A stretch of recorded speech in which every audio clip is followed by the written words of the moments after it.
Hello and welcome back to mommy and Timtim. আজকে তোমাদের জন্য নিয়ে এসেছি একটা ব্লগ। টিমটিমকে নিয়ে আমরা গিয়েছিলাম সায়েন্স সিটিতে। অনেক বছর পর আমাদের সায়েন্স সিটিতে যাওয়া, তবে ভীষণ ভীষণ এনজয় করলাম। সেদিন একটু বৃষ্টি হচ্ছিল, তবে খুবই ভালো লেগেছে। আমরা ঠিক করলাম গেটে ঢুকেই যে রোপওয়ে দিয়ে ভেতরে যাব। টিমটিম অবশ্য নিকো পার্কে একবার রোপওয়েতে উঠেছিল, তবে সায়েন্স সিটিতে রোপওয়েতে উঠেও আরও খুশি হয়েছে, কারণ বৃষ্টি হচ্ছিল হালকা হালকা আর ও ভিউটা খুব এনজয় করছিল। তবে মাঝপথে একবার যখন রোপওয়েটা একটু দাঁড়ায় ভিউটা দেখার জন্য, তখন কিন্তু আমাদের সবারই বেশ ভয় করেছে। সায়েন্স সিটিতে ঢোকার জন্য এখন টিকিটের মূল্য হচ্ছে 70 রুপিস, আর তোমরা যদি রোপওয়েতে যাও তাহলে 70 প্লাস রোপওয়ের জন্য আলাদা করে আরও 75, মানে 145 টাকা পার হেড। আর যদি রোপওয়েতে না ঢুকে সোজা গেট দিয়ে ঢুকতে চাও তাহলে শুধুমাত্র 70 টাকাতেই পার হেড হয়ে যাবে। আর এই দেখো সামনে দিয়ে যখন রোপওয়েগুলো যাচ্ছিল কি ভালো না লাগছিল। সায়েন্স সিটি অনেক বছর আগে বাবা মায়ের সঙ্গে এসেছিলাম, তারপরে স্কুলের ট্রিপে এসেছিলাম।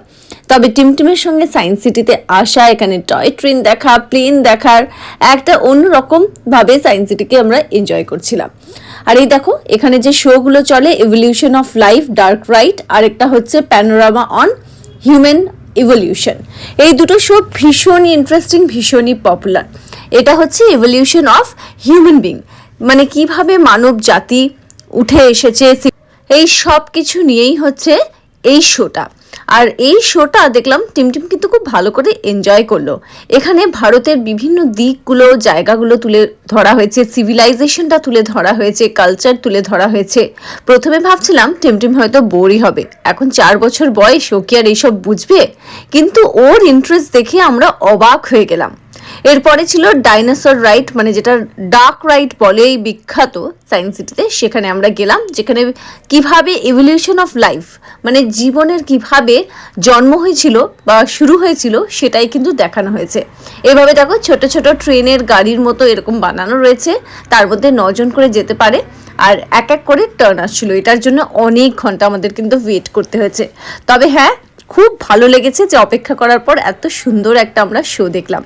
আগে যখন সায়েন্স সিটি এসেছিলাম ছোটবেলায়, তখন কিন্তু এই শোগুলোর কথা আমার মনে নেই, হতে পারে যে ভুলে গেছি কিংবা হয়তো তখন ছিল না।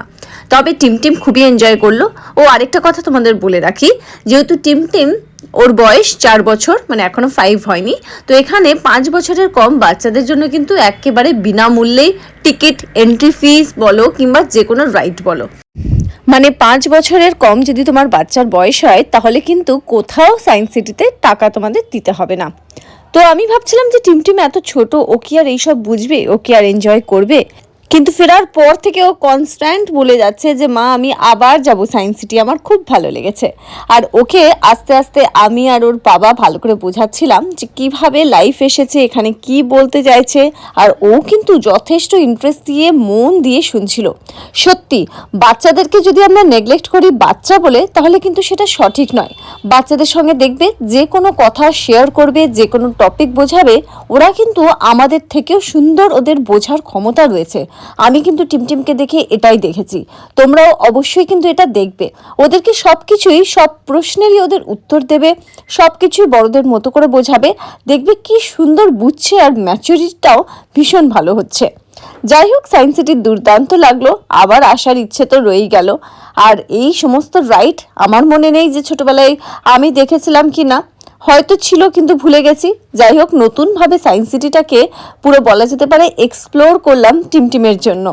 আবার আসার ইচ্ছে থাকলো, কারণ এখনো অনেকটা পার্ট আমাদের দেখা বাকি ছিল। সেদিন অনেকটা লেট করে আমরা ঢুকেছিলাম। সায়েন্স সিটি গেলে আমি তো বলবো সকাল সকালই এসো, খুব ভালো লাগলো সায়েন্স সিটি। তোমরা যদি এর মধ্যে যাও তাহলে জানিও আর কোথায় কিভাবে যাচ্ছ, বাচ্চাকে নিয়ে কিভাবে এনজয় করছো। কারণ দেখো বাচ্চাদের সঙ্গে আলাদাভাবে সময়, তাদের মতো করে সময় কাটানোটা না ভীষণই জরুরি। শুধুমাত্র বাচ্চার জন্য বলছি তা না, তোমাদের জন্য। জীবনে যে স্ট্রেস থাকে, সবসময় চিন্তা থাকে, সবসময় একটা দৌড়াদৌড়ি থাকে, তার থেকে এই ব্রেকের থেকে ভালো কিন্তু কোনো ব্রেক হতে পারে না। বাচ্চার সঙ্গে বাচ্চার মতো করে সময় কাটাও, যেমন ওদেরও অনেক বেনিফিটস হবে তার থেকে। আর সব থেকে ইম্পর্টেন্ট যেটা বললাম, তোমাদেরও অনেক কিন্তু লাভ হবে। আবার একটা নতুন ভিডিও নিয়ে তোমাদের সঙ্গে দেখা হবে। ভালো করে জীবনটাকে উপভোগ করো, মাদারহুডটাকে উপভোগ করো, ভালো ভালো জায়গায় বাচ্চাদেরকে নিয়ে যাও, কারণ এই বয়সটা কিন্তু আর ফিরে আসবে না। জীবনে এই স্মৃতিগুলোই কিন্তু সব থেকে দামি, এর থেকে দামি কিন্তু আর কিছু হতে পারে না। যাই হোক, আবার দেখা হবে তোমাদের সঙ্গে। খুব ভালো থেকো, বাচ্চাকে খুব ভালো রেখো, উইন্টার সিজনটাকে ভালো করে এনজয় করো, কারণ এই সিজনে ঘোরাফেরা, খাওয়া দাওয়া সব কিছু একদম জমিয়ে করার মতো একটা সিজন। খুব ভালো থেকো, আবার একটা নতুন ব্লগ নিয়ে দেখা হবে।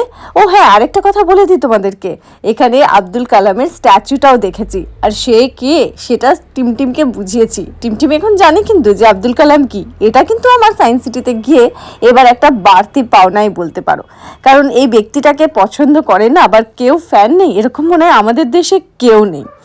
আবার দেখা হবে, তোমরা পারলে একবার সায়েন্স সিটি ঘুরে আসো, খুব ভালো লাগছে এই ওয়েদারে। আর যদি বাচ্চা থাকে তাহলে তো মাস্ট গো, একেবারে একটা জায়গা হয়ে গেছে। ভালো থেকো, আর আবার দেখা হবে তোমাদের সঙ্গে নতুন একটা ভিডিও নিয়ে। কোথায় যাচ্ছি, কি করছি, সব কিছু থাকবে সেই ভিডিওতে। ভালো থেকো, আবার নতুন ভিডিও নিয়ে দেখা হবে। Bye bye.